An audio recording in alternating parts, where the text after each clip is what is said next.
Hello, everyone, and welcome to my podcast. This is my first ever podcast, and I'm really excited for you to be here. I'm super nervous, but I guess it's just part of the process. My name is Ishmeet, and I have over 8 years of experience as software engineer. I worked at various companies, built startups, and now I'm currently working at Microsoft as software engineer too on the Microsoft Teams iOS app. I've been at Microsoft for about 3.5 years, and while I love being here, I love to explore more opportunities and keep myself active on social media. So for engineers and for people like us, the primary social media platform is LinkedIn. Since many of you know me from LinkedIn, I thought it's just about the right topic that we should discuss about today. So today I'm going to share with you 5 tips that are super helpful to improve your profile and help you stand out in front of recruiters.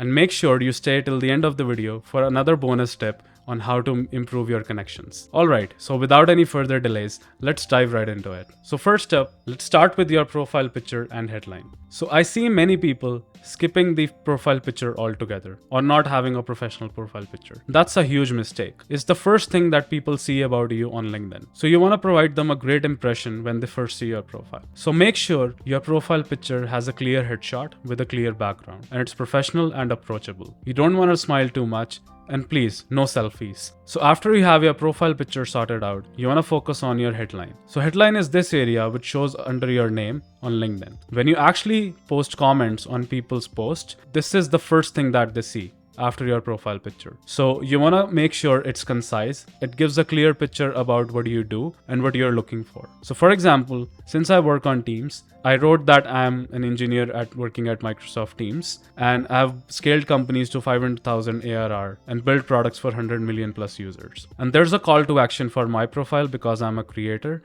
I would want people to follow me to become a better software engineer. But if you're not a creator, let's say you're looking for a job, you can tailor your headline based on that. So moving on to the about section. This is your chance to tell your professional story in a compelling and concise way. This is where you talk about which teams you have worked for, what have you achieved, and show your impact. This is a very important section for recruiters. This is what they see to analyze if you're a right fit for a certain role or not. You want to show your impact and you want to show how flexible you are and how versatile you are while working on products. So for example, I show my impact by saying that I have generated 500 million plus in ARR for my startup. And I also talk about what kind of work I do. So for example, I love to work on end-to-end software systems. I'm currently working on Teams, calling and meeting area, and I've built iOS and web apps from scratch. So I also included a professional summary of which companies I worked at and what kind of startup I did. So this might be very different for you, but again, it's a very important section that you want to highlight to the recruiters and let them know which area are you expert in. And it's really, really important to show your impact. So moving on, let's talk about the experience section first. This is probably the most important section at LinkedIn, what people see, what recruiters see when they look to hire you. So here you really, really want to talk about your achievements. Think of it as a broader form of your resume with no limit. So you want to show your impact and quantify your achievements. For example, I worked on features like audio only mode, green room experience, which is used by over 250 million people on a monthly basis. And I improved the key meeting scenario reliability to 99.5. So this section helps recruiters and hiring managers see the tangible results of your work. Another really important thing to do here is if you're on a career break, or let's say you were laid off and you're searching for a job, you can include your career break in this section. And it's important because it shows that you were not really just sitting around, but you were searching for a job, let's say, or you were burned out and you wanted a break. And while you do that, while you add your career break here, it's also important that if you can add some courses you did or whatever efforts you did to improve skills.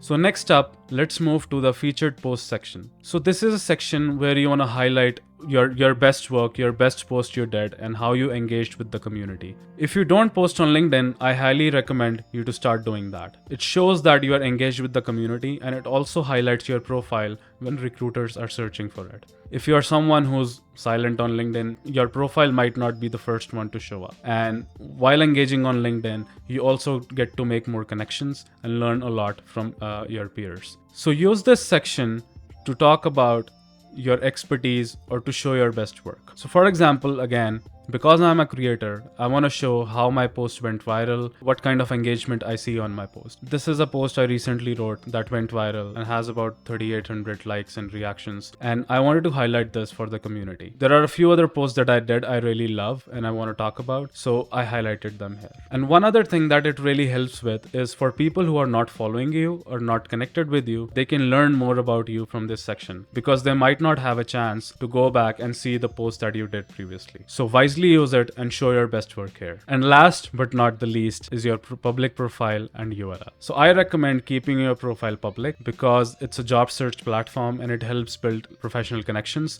Recruiters and hiring managers can reach you and search you without any hassle. One really important thing to do here is to have a URL that matches your profile. So I have it as Ishmeet Singh Sethi, which is my full name. And why it's important is that if you add it to your resume or other documents, it's easy for hiring managers and recruiters and for any other people to search you on LinkedIn.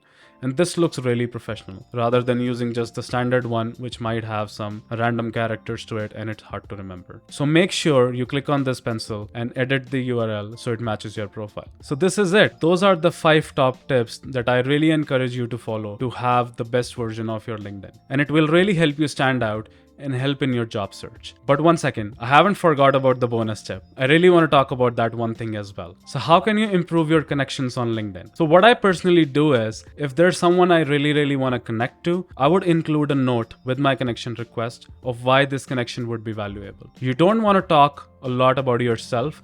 You want to talk about how can you add value to their network. And this way, you build a connection and have a conversation starter with that person.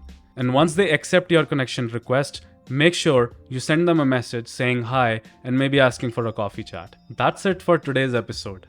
I hope these LinkedIn hacks help you perfect your profile and help you stand out in your job search. Like, comment, and subscribe for more software engineering growth hacks. And don't forget to share your LinkedIn profiles in the comment section so we can connect. Thanks for watching, and I'll see you in the next episode.